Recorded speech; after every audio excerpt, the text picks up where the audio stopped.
এই শেষ সময়ে এসে আর কিচ্ছু করতে পারছি না বন্ধুরা, খুব কষ্ট হচ্ছে জানো। আমি দাঁড়াতে পারছি না, উঠতে পারছি না, খুবই কষ্ট হচ্ছে। তো যাই হোক, সকালবেলায় তো আজকে ভিডিওটা শুরু করেই দিলাম। আর আজকে মানে যেহেতু দাঁড়াতে পারছি না, বসতে পারছি না, রান্নাবান্নাটাও আমি করতে পারছি না। তো সেই জন্য মা বলল, মানে শাশুড়ি মা বললো যে আমি করব রান্নাটা। আর মাছটা তো আমাকে বার করতে হতো ডিপ ফ্রিজ থেকে, না হলে তো বরফ হয়ে আছে।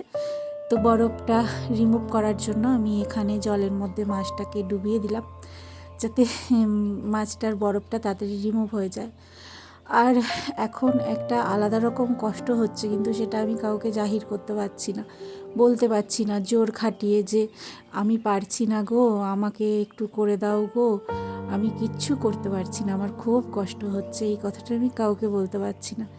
তো সকালবেলা ড্রাই ফ্রুটসটাও বার করে নিয়েছি। আর কালকে রাতে একটু সুজি করেছিলাম, সেটাও বাইরেই ছিল, ঠান্ডা বলে আর ফ্রিজে ঢোকাইনি। তো পরে খেয়ে নেব। আর সারা প্রেগনেন্সিতে তোমাদের দাদা এত ড্রাই ফ্রুটস এনে দিয়েছে আমাকে, পুরো প্যাকেটকে প্যাকেট এখনও পড়ে আছে। আর আমার প্রেশার হাই হয়ে যাওয়ায় আমি সেগুলো এখন খাওয়া বন্ধ করে দিয়েছি, মানে খাচ্ছি না। আর প্রচণ্ড মানে কষ্ট হয় সেই জন্য, মানে প্রেশারটা হাই বলে কষ্ট হয়, শ্বাস নিতে কষ্ট হয়, বুকে একটা ধরপড় ধরপড় করে, এরকম একটা কষ্ট আছে চাপা। তো সেই জন্য তোমাদের দাদা বলল তাহলে থাক, আর খেতে হবে না, থাক, হাই প্রোটিনগুলো খাওয়া একটু বন্ধ রাখো, কারণ ডিম ফিমও আমি খাচ্ছি না, ডিম খেলেও প্রেশার হাই হয় তোমরা জানো। তো কথা বলতে গেলে একটা খুবই কষ্ট হয় আমার, কিন্তু ভিডিও তবু বানাচ্ছি।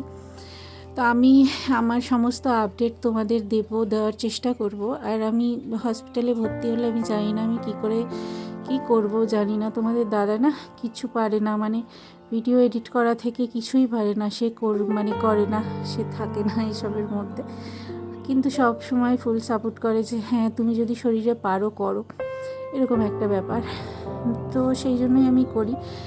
তো তোমাদের দাদা কতটা তোমাদের আপডেট দিতে পারবে ভর্তি হওয়ার পর আমি জানি না, তবে চেষ্টা অবশ্যই করবে। তো আজকে দেখো মূলো শাক ঠাক সব ফ্রিজ থেকে বার করে নিয়েছি, কারণ মা এগুলো কাটবে। আর আজকে আমার শাশুড়ি মাই রান্না করবে, আর সেটা কাঠের উনুনে বোধহয় করবে। তো সেই জন্য আমি দেখো মায়ের ঘরে চলে গেলাম, সমস্ত সবজি ফবজি বার করে সেগুলো এবার মাকে দিয়ে আসবো। কারণ মা টুকটুক করে কাজকর্ম সেরে, মানে বাসি কাজ সমস্ত কিছু সেরে তারপরে মা সবজিগুলো কেটে নেবে, আর কেটে নিয়ে তারপরে রান্নাটা বসিয়ে দেবে। আর কাঠের উনুনের রান্না তো সব জোগাড়যন্ত্রী না করে বসলে আবার অসুবিধা হয়ে যায়। আর এদিকে দেখো আমি তেল ছিল না, বোতলে তেল ঢেলে নিলাম।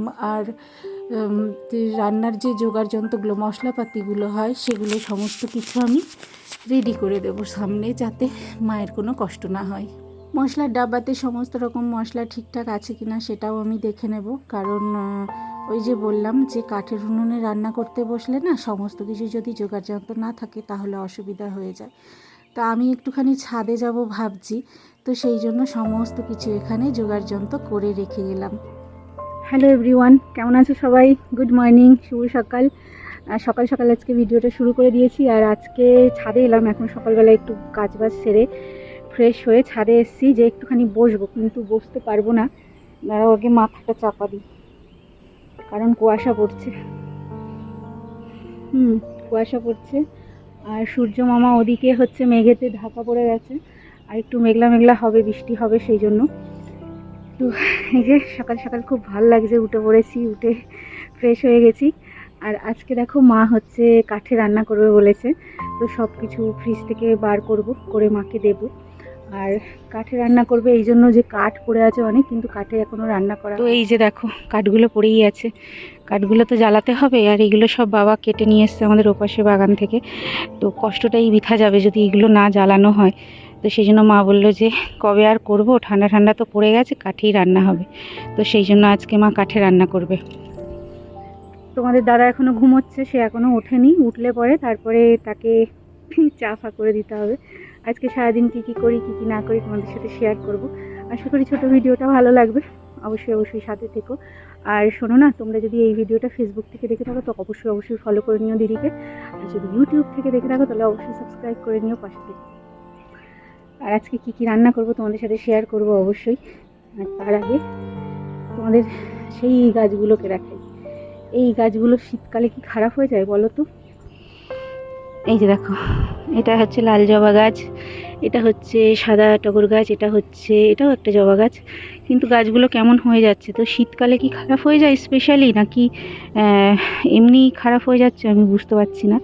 আর এটা হচ্ছে কাঞ্চন ফুল গাছ, এটাও শুকিয়ে যাচ্ছে। বোধহয় গরম পড়লে আবার হয়তো পাতা, কারণ এগুলো তো হচ্ছে গরমকালের ফুল, সেই জন্য বোধহয় শীতকালেতে এরকম করে শুকিয়ে যায়। গাছ সম্পর্কে কোনো আইডিয়া নেই। খারাপ লাগছে, গাছগুলো যদি সবুজ হয়ে থাকে বেশ দেখতে ভালো লাগে। আর ওখানে দেখো কতগুলো টব কিনে রাখা হয়েছে, যে কি বলে ওই যে গাঁদা গাছ লাগানো হবে, তো লাগানো এখনো হয়নি, গাঁদা গাছ পড়েই আছে টবগুলো ওখানে। তো এই যে দেখো সকালের ওয়েদার, মনোরম ওয়েদার, তোমাদের সাথে শেয়ার করলাম সকালটা, খুব ভালো লাগছে আমার সকালবেলায়। আর সকালবেলায় এই যে খালি পায়ে একটুখানি ছাদের ওপরেই হাঁটছি, নিচে আজকে যাইনি জানো তো, নিচেই হাঁটি, তো আজকে যাইনি, আজকে ছাদের উপরেই হাঁটছি। না হলে ওই যে রাস্তাটা দিয়ে ওইদিকে পুকুরটা আছে, ওখানটা দিয়ে একটু সকালবেলা হাঁটাহাঁটি করি। ওই যে আমি দেখো ওটা নিয়ে এসে বসবো বলে, কিন্তু আকাশের যা পরিস্থিতি, বসার মতো কোনো সিন নেই, কারণ কুয়াশা পড়ছে, আমার আবার ঠান্ডা লেগে যাবে। এমনি বলে কাশছি, কাশতে কাশতে সে রাত্রিভর ঘুম হয় না, তারপর যদি এই কুয়াশার মধ্যে বসি আরও ঠান্ডা লেগে যাবে। মা চলে এসছে ছাদে জামা কাপড় কাচবে বলে, কারণ আমাদের ছাদেতেই জামা কাপড়গুলো ধুয়ে মেলে দেওয়া হয়, বাথরুমে কাচাকুচি হয় না, নিচেও কাচাকুচি হয় না, ছাদেতে এখানেই কাচাকুচি করে জামা কাপড় মেলে দেয়। আর আমি দেখো একটু বসেই আছি, মা বলছে যে তুমি কেন ঠান্ডায় বসে আছো, ঘরে যাও, তো একটু বসেছিলাম আমি, মা এখানে কাজ করছে দেখছিলাম আর মায়ের সাথে কথা বলছিলাম।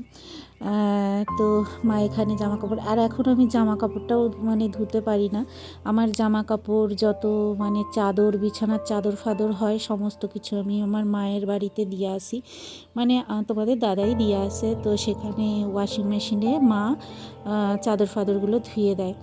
আর এবারের শাশুড়ি মাকে অত আমি ধুতে দিই না, কারণ মায়ের হাতে ব্যথা, পায়ে ব্যথা, কোমরে ব্যথা, তো এত জল ঘাটা তো তার পক্ষে ঠিক নয়, তো সেই জন্য আমি চেষ্টা করি যে ও বাড়িতে দিয়ে আসার জন্য। আর ও বাড়িতে তো আমার মাও অসুস্থ, মা কিছুই করতে পারে না, সেই জন্য একটা মানে কি বলবো, কাউকে আমি আমার নিজের যে কষ্টটা সেটা আমি বলতে পারি না, যে আমার কষ্ট হচ্ছে, আমি পারছি না, তোমরা একটুখানি আমাকে করে দাও, এটা আমি বলতে পারি না।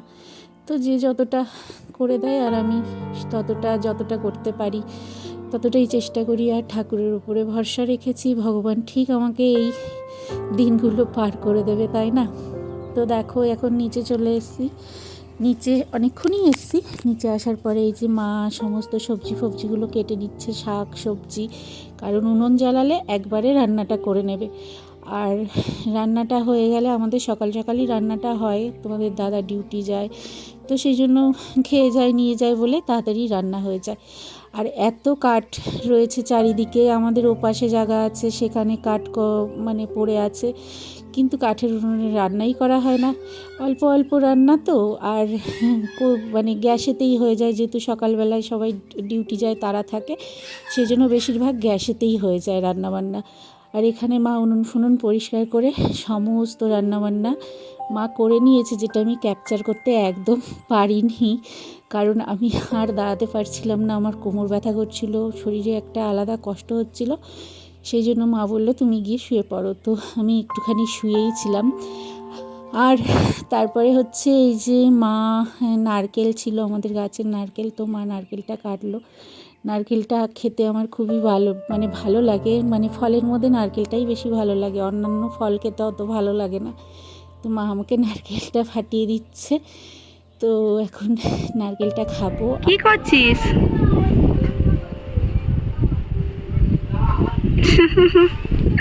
আবার বসছি।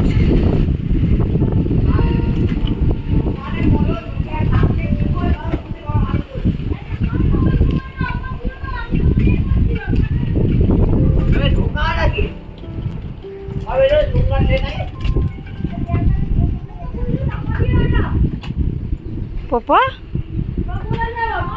দুষ্টুমি করেছিস পপা? দুষ্টুমি করিস নি? যা যা যা যা যা যা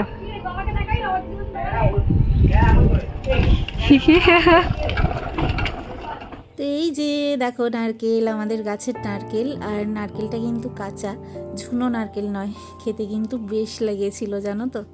আর এখন সোজা চলে এলাম রাত্রির বেলায়, কারণ দুপুরবেলা ঠেলার ভিডিও আর আমার নেই, আমি সেটা করতে পারিনি। কেন পারিনি তোমরা জানো, যে এখন আমার 9 মাস চলছে, আমি এখন একটু ঠিক থাকি তো পরক্ষণে আবার আমি খারাপ হয়ে যাই, মানে আমার শরীরটা খারাপ হয়ে যায়, শুয়ে পড়ি।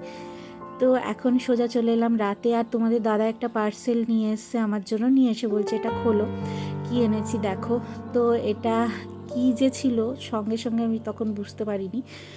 তো আমিই বলেছিলাম তোমাদের দাদাকে জিনিসটা আনতে, কিন্তু তখন আমি বুঝতেই পারিনি, চিনতে পারিনি। তোমাদের দাদা বারবার বলছে যে দেখো এটা কি, দেখো না, দেখো ঠিক করে দেখো, এরকম বলছে, কিন্তু আমি বুঝতেই পারিনি যে এটা কি।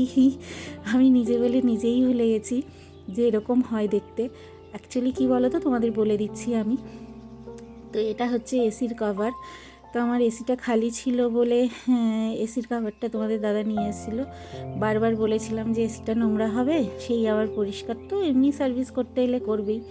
তো এই যে এটা এটা আমি চিনতে পারছিলাম না দেখে।